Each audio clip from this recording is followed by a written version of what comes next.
Bismillahirrohmanirrohim. Assalamualaikum warahmatullahi wabarakatuh. Kami dari kelompok 11 yang beranggotakan 3 orang. Yang pertama, saya sendiri, Francisca Meilita. Yang kedua, Wahid Ihsan Durori. Yang ketiga, Riza Soleha Intan. Kami dari Prodi PGSD semester 2 STKIP Modern Ngawi akan menyampaikan materi yang berjudul Sumber daya alam dan sumber daya manusia. Kali ini saya akan menyampaikan yang pertama, yaitu sumber daya alam. Pengertian sumber daya alam. Sumber daya alam adalah sesuatu yang dapat dimanfaatkan untuk kebutuhan dan kepentingan hidup manusia sehingga dapat meningkatkan kesejahteraan dan kelangsungan hidup manusia. Indonesia sebagai negara yang luas memiliki kekayaan alam dan sumber daya alam yang sangat besar. Jenis-jenis sumber daya alam. 1. Jenis sumber daya alam yang berdasarkan sumbernya. Sumber daya alam hayati atau biotik adalah sumber daya alam yang berasal dari makhluk hidup seperti tumbuhan-tumbuhan dan hewan. Sumber daya alam non-hayati atau abiotik adalah sumber daya alam yang berasal dari benda mati seperti tambang, batuan, dan lain-lain. 2. Jenis sumber daya alam berdasarkan sifatnya. A. Sumber daya alam yang dapat diperbarui adalah jenis sumber daya alam yang dapat digunakan secara berulang. Sumber daya alam jenis ini tidak akan habis meski digunakan secara terus-menerus. Contohnya yaitu tumbuhan, hewan, tanah, air, dan energi matahari. B. Sumber daya alam yang tidak dapat diperbarui adalah jenis sumber daya alam yang jika digunakan secara terus-menerus bisa punah atau habis. Yang termasuk dalam jenis ini umumnya adalah barang-barang yang berasal dari perut bumi atau barang tambang. Hal ini disebabkan oleh proses pembuatannya yang cukup lama sekalipun dihasilkan dari alam. Keberadaan jenis sumber daya alam jenis ini sangat terbatas dan membutuhkan pengolahan sebelum dapat dimanfaatkan. Contohnya, batu bara, besi, emas, tembaga, minyak bumi, dan lain-lain. Berikut ini adalah contoh sumber daya alam yang dapat diperbarui. Yang pertama adalah hasil peternakan. Hasil peternakan termasuk dalam sumber daya alam karena hewan tidak akan bisa digunakan, hewan tetap akan terus digunakan sebagai melalui proses perkembangbiakan. Yang kedua adalah hasil perikanan.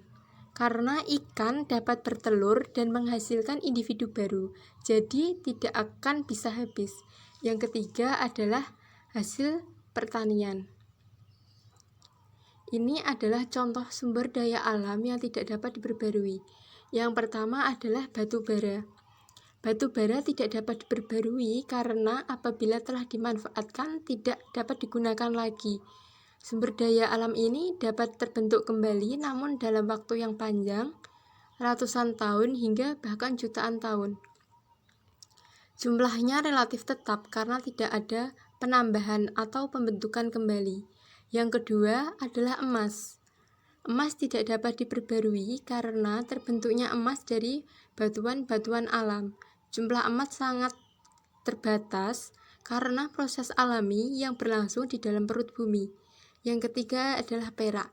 Perak sama dengan emas karena jumlah terbatas dan penggunaannya lebih cepat daripada proses pembentukannya.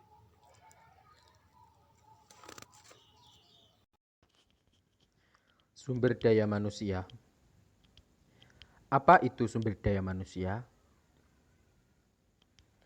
Sumber daya manusia adalah individu produktif yang bekerja sebagai penggerak suatu organisasi, baik itu di dalam institusi maupun perusahaan yang memiliki fungsi sebagai aset, sehingga harus dilatih dan dikembangkan kemampuannya.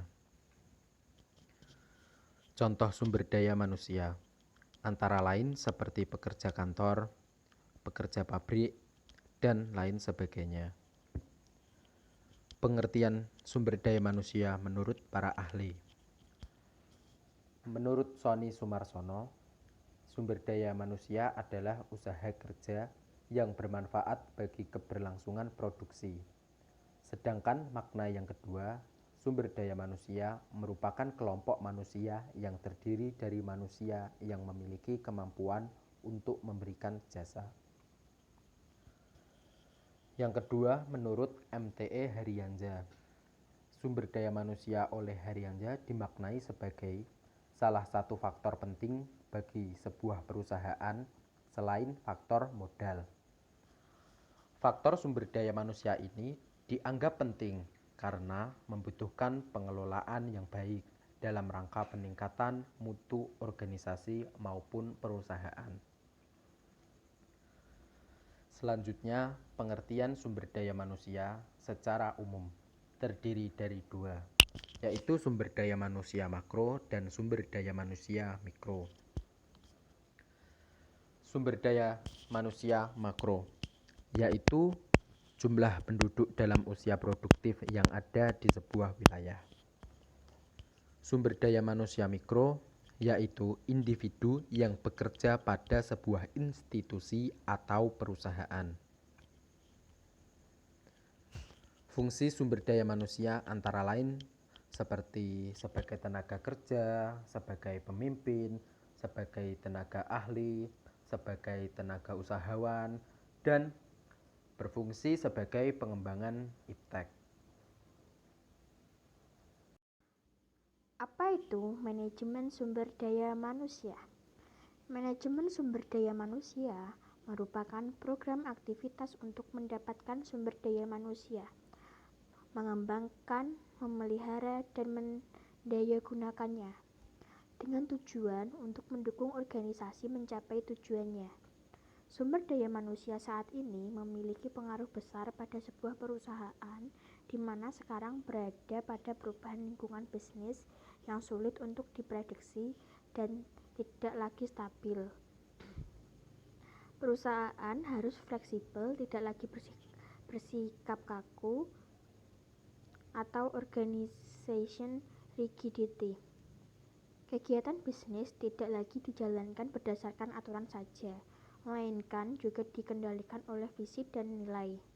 Oleh karena itu, memerlukan kemampuan sumber daya manusia yang dapat diandalkan, memiliki wawasan, kreativitas, pengetahuan, dan sevisi dengan perusahaan. Komponen manajemen sumber daya manusia: 1. Perencanaan, 2. Pengorganisasian, 3. Pengarahan, 4. Pengendalian, 5. Pengadaan, 6. Pengembangan, 7. Kompensasi, 8. Integrasi atau penyatuan, 9. Perawatan atau pemeliharaan. Yang terakhir, nomor 10 adalah pemisahan atau pelepasan atau pensiun.